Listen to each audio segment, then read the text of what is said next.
अब आपको यह नहीं पता कि जो आपको पेस्टिसाइड दिए गए थे, जो आपको हाइब्रिड बीज दिए गए थे, वो एक कंपनी है, वो एक परिवार है जिसने इस पूरे के पूरे गेम को चलाया था। उसका नाम है रॉकफेलर। इन्हें ध्यान दियो, क्या नाम है? रॉकफेलर। नाम मुश्किल है लेकिन लॉकडाउन याद हो गया था, तो रॉकफेलर भी हो जाएगा। दूसरा नाम है जो पूरी दुनिया के बैंकों को पैसा देता है, रोथस्चाइल्ड। रोथस्चाइल्ड, रोथस्चाइल्ड नाम मुश्किल है लेकिन दोनों चीजों को मैं इंपॉर्टेंटली, जो सबसे इंपॉर्टेंट बात है वो ये है कि दोनों परिवार यहूदी हैं, इजराइल से हैं। ठीक है जी, इजराइल बहुत इंपॉर्टेंट शब्द है, आपको अखबारों में भविष्य में बहुत सुनने को मिलेगा। अभी जैसे जैसे देश गुलाम होता चला जाएगा वैसे वैसे इजराइल की कंपनी आना स्टार्ट हो जाएगा अखबारों में। मतलब न्यू समझो, जितना ज्यादा अखबार में इजराइल का जिक्र है उतना ही ज्यादा गुलाम है, न्यू समझ लियो। इजराइल 1947 से पहले अंग्रेजों को भेजा गया, इजरायलियों ने भेजा। 13 परिवार हैं पूरी दुनिया में जिनको रॉयल फैमिलीज बोलते हैं। उनको कुछ लोग इल्यूमिनाती बोलते हैं, कुछ लोग कुछ बोलते हैं, कुछ लोग कुछ बोलते हैं, लेकिन असली बात है कि उन परिवारों ने यह निर्णय लिया कि पूरी दुनिया के संसाधनों पे और लोगों पर कब्जा किया जाए। जीने का हक केवल हमको है क्योंकि हम प्योर ब्लड हैं, हमारे अंदर कोई केमिकल आज तक नहीं गया, और जो बाकी हैं ये कीड़े मकोड़े हैं, कबाड़ हैं, इनको या तो मर जाना चाहिए नहीं तो हमारे हिसाब से चलना चाहिए। तो ये वहां से भेजे, वहां से वास्को डी गामा पुर्तगाली भेजे इंडिया की तरफ। नुका अगर भारत की खोज किसने की थी, है ना? अमेरिका की खोज कोलंबस ने करी थी। आधे न्यून भेज दिए, आधे उड़ान भेज दिए। उड़ान जो आए वो इंग्लैंड के रस्त इंग्लैंड वाले भेजे, अंग्रेजों को नौकर बना के भेजा। अंग्रेज असलियत में अपने राज नहीं कर रहे थे, वो तो ईस्ट इंडिया कंपनी बनाई उन्होंने, तो ईस्ट इंडिया कंपनी के जरिए आए थे। वो तो रिपोर्ट रानी को करा करते, और रानी उनको रिपोर्ट करती है, शासन उनको करता है जिनकी मैं बात कर रहा हूं। मैं दिखते को नहीं कितने भी, लेकिन वो क्या करते हैं, उस एरिया के आदमी को जो चाहिए वो देने के बदले में अपना कुत्ता बना के पालते हैं। इसीलिए वही भाषा राहुल गांधी बोल रहा था, जो अरविंद केजरीवाल बोल रहा था, जो नरेंद्र मोदी बोल रहा था, जो चौटाला बोल रहा था, वो हुड्डा बोल रहा था, वो तंवर बोल रहा था, वो यादव बोल रहे थे, सारे के सारे। हर प्रदेश का मुख्यमंत्री वही भाषा बोल रहा था जो बिल गेट्स बोल रहा था। बिल गेट्स, ये तीसरा नाम है याद रखने का। ये आपको याद रखने इसलिए जरूरी है क्योंकि आपकी जिंदगी से जुड़ी हर चीज आपको इन्हीं से जुड़ी मिलेगी।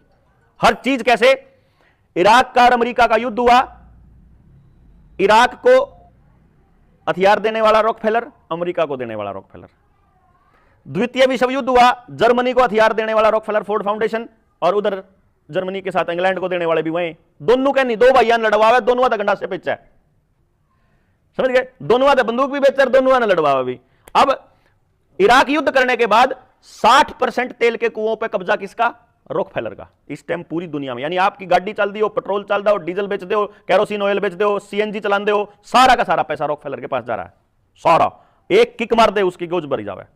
रॉकफेलर के बाद तेल के कुओं पर कब्जा करने के बाद तेल का जब संशोधन करते हैं तो संशोधन के बाद में गैस, पेट्रोल, डीजल, कैरोसिन, कोलतार या बरोजा, ये सारी चीज लिखा करें।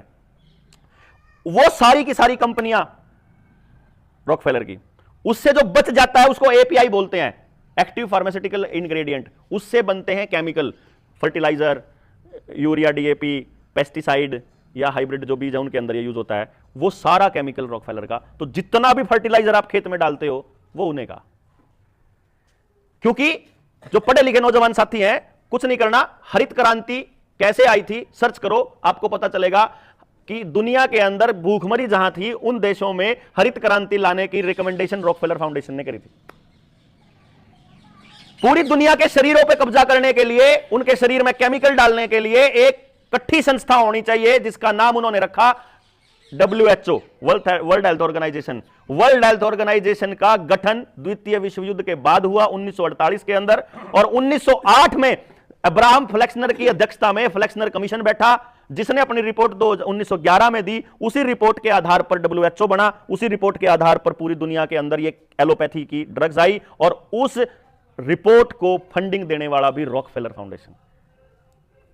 यानी कि जहां आपको पेट्रोल डीजल के बाद जो पेस्टिसाइड डालते हो वो उनके पास जाता है। तो अब पेस्टिसाइड खा के और खार दवाई जो खेत में गेरा हापा केमिकल वाली, इसको खाने के बाद जब हम बीमार होते हैं, जब हमारे को लकवा, ब्रेन हैमरेज, हार्ट अटैक, ये सब, और शुगर, बीपी बीमारियां होती हैं, तो ये बीमारियों को बनाने वाली कंपनियों का मालिक भी रॉकफेलर।